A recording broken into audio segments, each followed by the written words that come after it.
Other yellow hat guy here, back with another video. And I gotta be honest, I didn't really put what was really going on. I only talked about it in a couple of videos that aired. I guess they'll air after this video is up, but if you watch the live streams, you'll know that myself and a couple collaborators on the channel, Jamie and Jonas, we were in a car accident.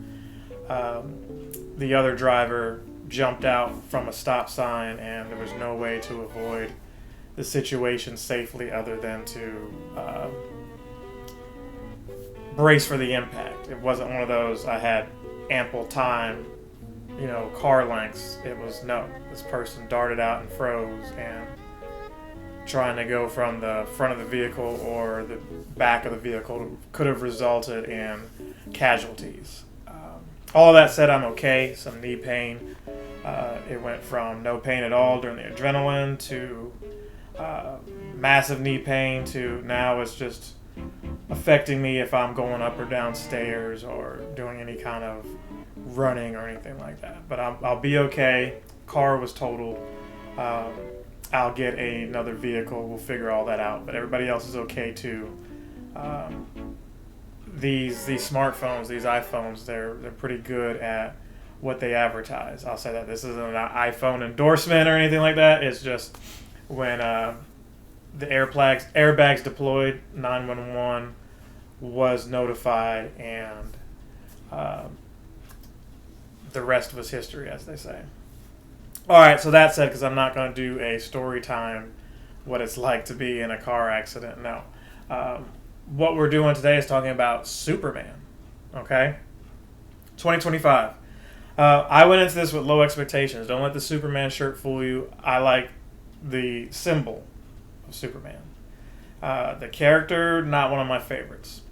For years, the arguments of who can beat who and comic book lore has always been predicated on, does this character have prep time, or does this other character, what planet is he on, does he have a yellow sun, and all this stuff. And it's really, who's writing the character.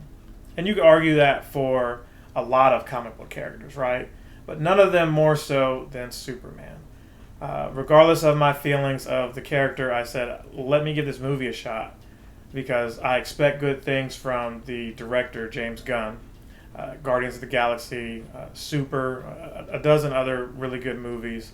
But I figured if he could take C-list characters like Guardians of the Galaxy and turn that into a franchise, he should be able to get Superman right. I believe this guy is into comic books. He's not just reading the material for the sake of getting the money. Okay? So all of that said, I went in this with low expectations just because I figured he'll do better than the last couple of Superman movies. Batman v Superman on paper, in actuality and execution, Justice League, Dawn of Justice, or whatever they called it, or maybe Batman v Superman was Dawn of Justice. Whatever it is, Justice League, not good. Snyder Cut was much better, but by then the damage had already been done. It's like, hey, we put mustard on your sandwich and you don't like it.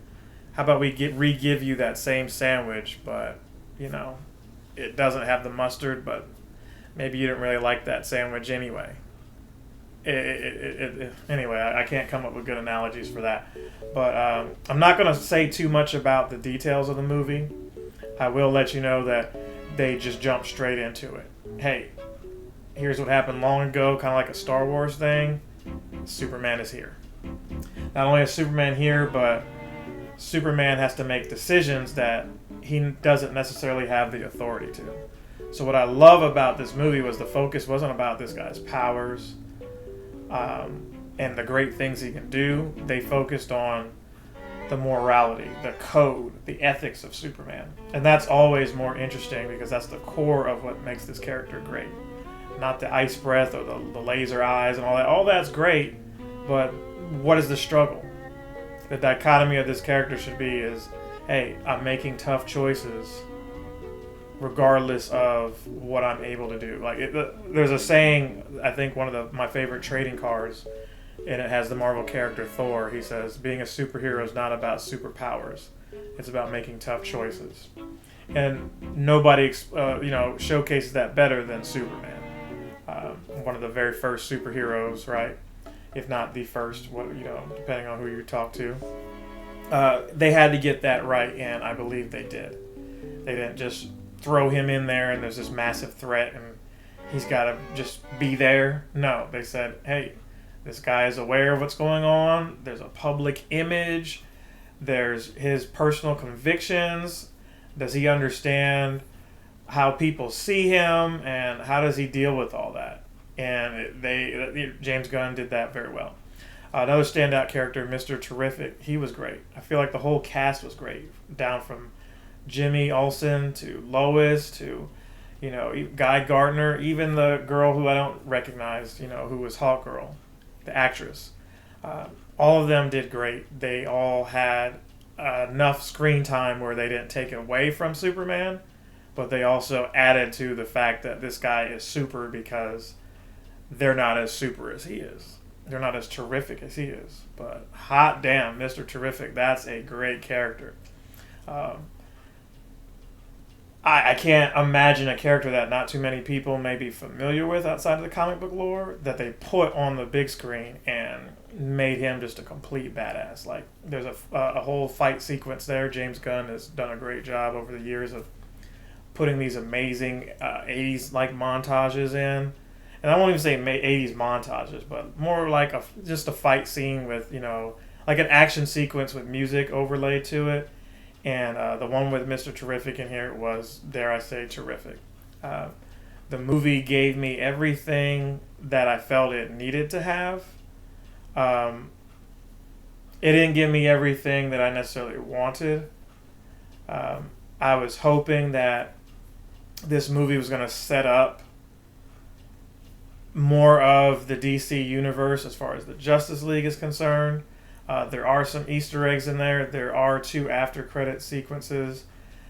They do showcase some characters that you may or may not know of unless you are familiar with the comics. And, those were nice treats, but not necessary. But what I will say is, for once, it felt like this was a cohesive DC universe they were building because of said Easter eggs. It wasn't just Metropolis in name. They had certain buildings that made it look like Metropolis. Different streets in there were homages to different creators like Mark Waid. The little villains they had in there were larger than life on top of the main villain here. So let's just get to it. You had Lex Luthor. They had him basically Jeff Bezos. And I'm not saying Jeff Bezos is a bad guy, but you give Luthor, Echo Dots. You give him some Amazon Alexas and whatever, and that's what it felt like he had. He could see everything that Superman had going on. He was one step ahead of him, and I think this guy did so great of a job that he made Jesse Eisenberg look like he was doing fan fiction or like a fan movie. Eisenberg is whipped and able to say all kinds of things to look brilliant. That's why they wanted him, if you've seen Social Network. But that's not Lex Luthor. Not in look, not in stature. Now, this guy wasn't perfect either, but he was closer. I think when I think of Luthor, I want more of the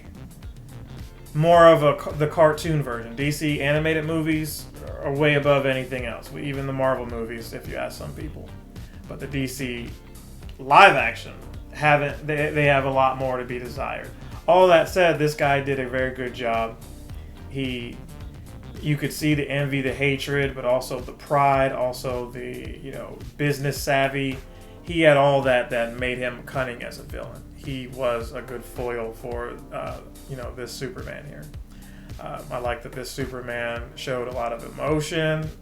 They focused on the vulnerability, so that kept me interested in the movie. It didn't feel like, oh, we're just waiting for Superman to power up to overcome the situation. No, it felt like we were waiting for Superman to figure out the best way to do the right thing and still be true to his character. A lot of little cameos, and I won't say a lot, but a few cameos in there from stuff that I'm like, oh, I'm pointing at the screen like, oh, that's who this person is, and that's where this is, and maybe they could go here. Long and short, it was worth seeing. I'm going to give this movie 4 out of 5 Earthworm Jims.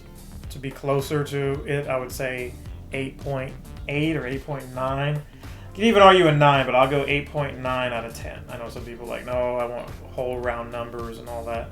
But for the sake of the video, we're going to give it a 4 out of 5. I look forward to what they do next. I need a live action Mr. Terrific movie because that guy, he was locked in. I mean, that was an awesome movie. But like, comment, subscribe, share, and I hope to see you in the next one. Other Yellow Hat Guy is out.